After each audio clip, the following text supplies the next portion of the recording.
de 2020, serão sonhadores, filósofos, comentarão e gostarão muito de ser chamados de solitários, receptivos e compreenderão a natureza humana. Ótimo dia para competição, exercícios físicos, comprar carro, novos empreendimentos, eventos esportivos, para fazer trilhas, passeios exóticos. Mas também para quem planta, é um dia ótimo para plantar feijão, arroz e milho. Um bom dia, até amanhã, se Deus quiser. Namastê. Lindo, né? Então tem que ir pensando assim, né? Em coisas boas pra gente fazer nesse ano, porque o ano tá começando, tá zero bala, né? Tá lindíssimo, tá a 1000 e vamos nessa, né? Nós não precisamos ficar só relembrando aí as coisas desagradáveis que aconteceram, porque já aconteceu, é passado, passadésimo. Tem uma pessoa aqui que está comentando comigo, e justamente ela também disse que teve uma grande briga na família dela na noite de Réveillon. E por causa de religião e de política. Ela está dizendo aqui que ela foi a única que ficou de fora, por ser nossa amiga, participa do programa, quase nunca manda mensagem de voz, mas ela disse que ficou observando as loucuras dos familiares, evangélicos e nazistas brigando. E aqui ela me conta algumas coisas que a gente acaba achando assim uma coisa meio engraçada, né?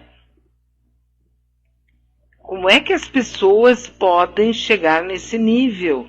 Porque isso é um nível de loucura. Só que daí tu vê, por exemplo, essa série que eu comentei, Messiah, que é a série que eu vi na Netflix, Jesus chegando agora, passando uma mensagem de paz entre árabes e judeus, entre Estados Unidos e o resto do mundo, e a maneira como tudo se organiza para não acreditar, para desacreditar, e a maneira como o próprio sistema acha de se livrar dele, né? Muito sério tudo. Eu estou vendo aqui algumas cenas lá da Austrália. Jesus, que tragédia. Que tragédia.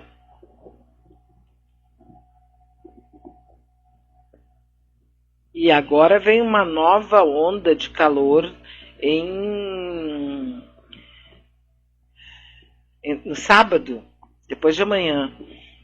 Então já tem milhares de pessoas que estão abandonando lá o sudoeste da ilha, né, algumas regiões, porque os incêndios já estão e ficarão ainda mais incontroláveis, né?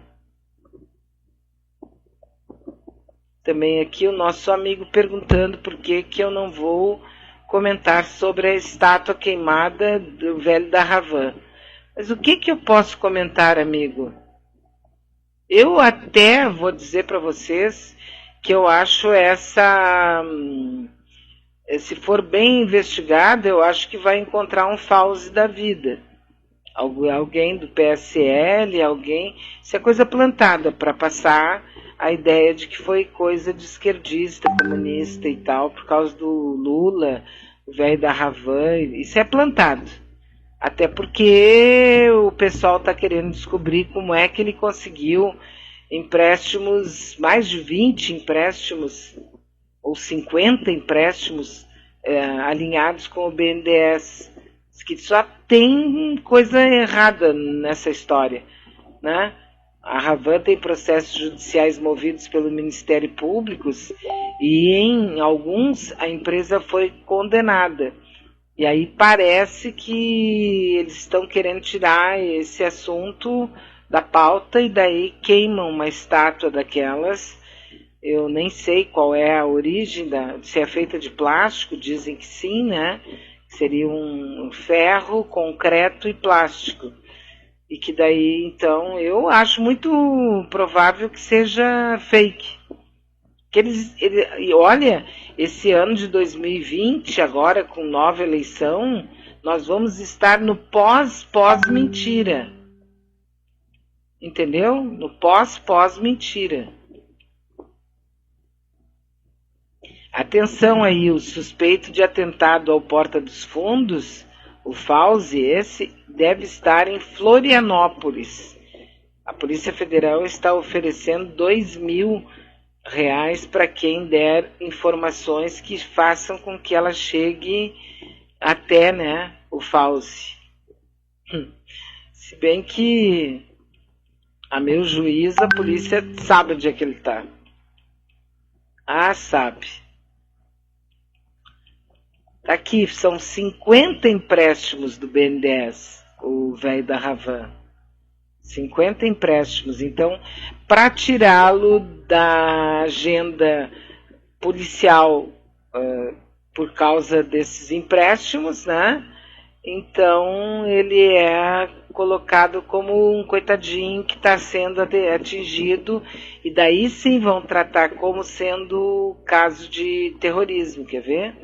Apoiador incondicional do presidente de extrema-direita Jair Bolsonaro, o empresário Luciano Hang, dono das lojas Ravan, realizou entre abril de 2005 e outubro de 2014 50 empréstimos junto ao BNDES para financiar a expansão de suas atividades comerciais no país.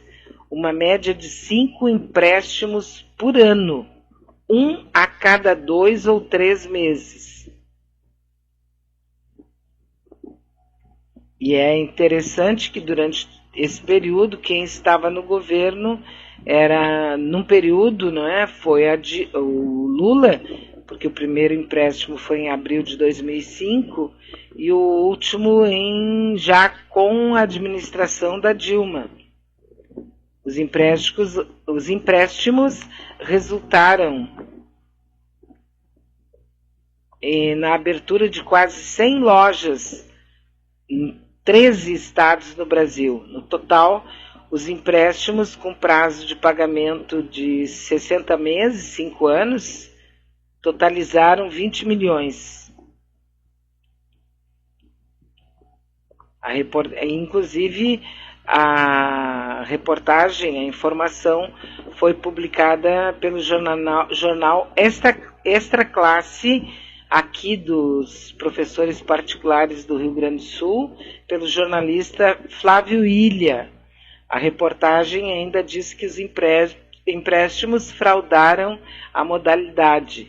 A planilha do BNDES, a que a reportagem do Extra Classe teve acesso, mostra que a maioria dos contratos firmados pela Ravan foi na modalidade Finame, que se destina à aquisição de máquinas e equipamentos nacionais.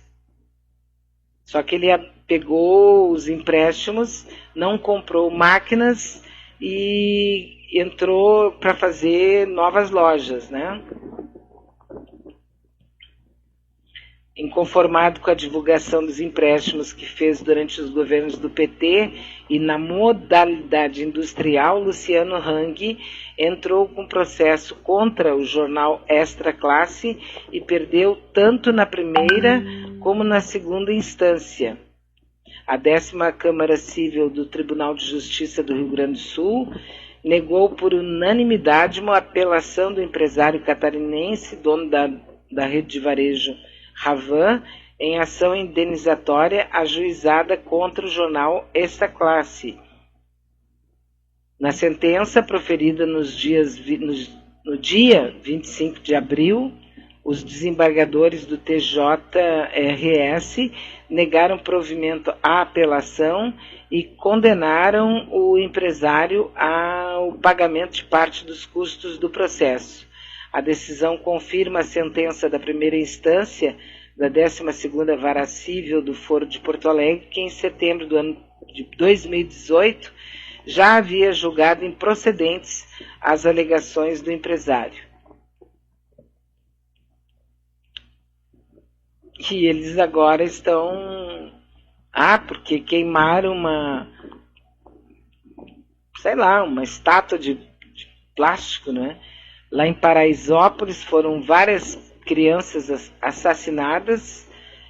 Nós tivemos na barragem de Brumadinho várias crianças assassinadas, balas perdidas no centro, nas favelas do Rio, e o Bozo vai para a rede, queimaram a estátua da Ravan, ai meu Deus, olha a minha solidariedade, que cara idiota, né? Impressionante. Como diz o outro, impressionante, né? Absolutamente impressionante. Vamos ouvir a nossa amiga Lúcia. Bom dia, Beatriz. Aqui no bairro Agronomia tá assim, cai uma chuvinha, tá fresquinho, abre sol forte, a cigarra canta. Tá lindo, tá?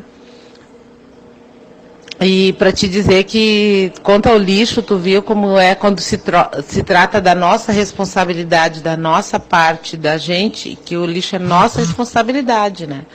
Eu não vou terminar minha ceia de Natal e jogar o lixo no meio da minha sala, né? E o DMLU não vai entrar na minha casa porque eu pago o imposto e tirar o lixo que eu joguei no meio da sala, ensacar e levar. Essa é a minha responsabilidade. Até aí eu tô consciente que isso é meu. E que se eu não fizer, ninguém vai fazer para mim. Aí eu pego e faço a coisa correta. Eu tiro o lixo, eu amarro direitinho, eu separo e eu boto na lixeira. Se o cachorro da rua ou o cachorro do vizinho for ali e estragar o meu lixo, botar no chão e coisa e tal, eu não vou querer aquele lixo na minha calçada. Eu vou lá, varro a minha calçada, tiro aquele lixo e coloco ele direitinho no saco para o lixeiro levar, porque essa é algo que eu tenho que fazer, que se eu não fizer, ninguém vai fazer por mim. Quanto ao ouvinte, ou ao ouvinte que falou que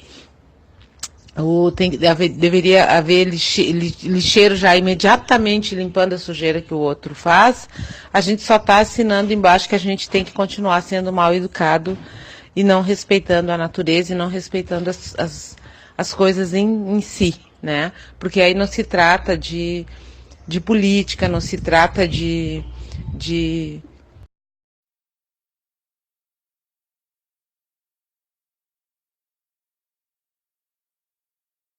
aí nos pedindo socorro com tanto lixo. Muitas coisas assim de garrafa que eu vejo, eu já não estou comprando no mercado, coisas que eu sei que não dá para reciclar depois.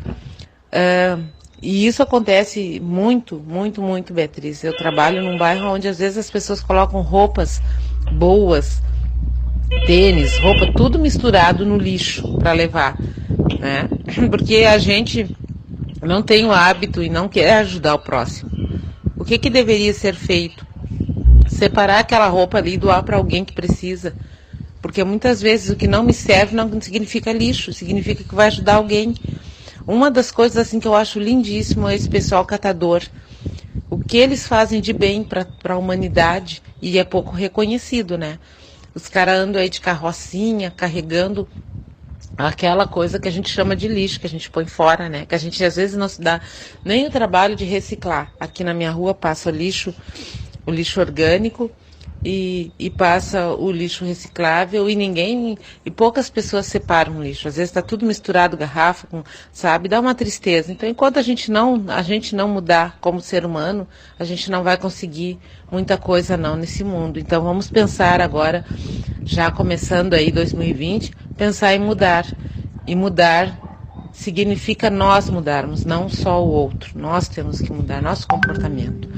E educação é uma coisa que tua mãe, teu pai te dá e que tu depois vai seguir ou não, né? Educação não está dentro de uma universidade. É isso também que a gente tem que compreender.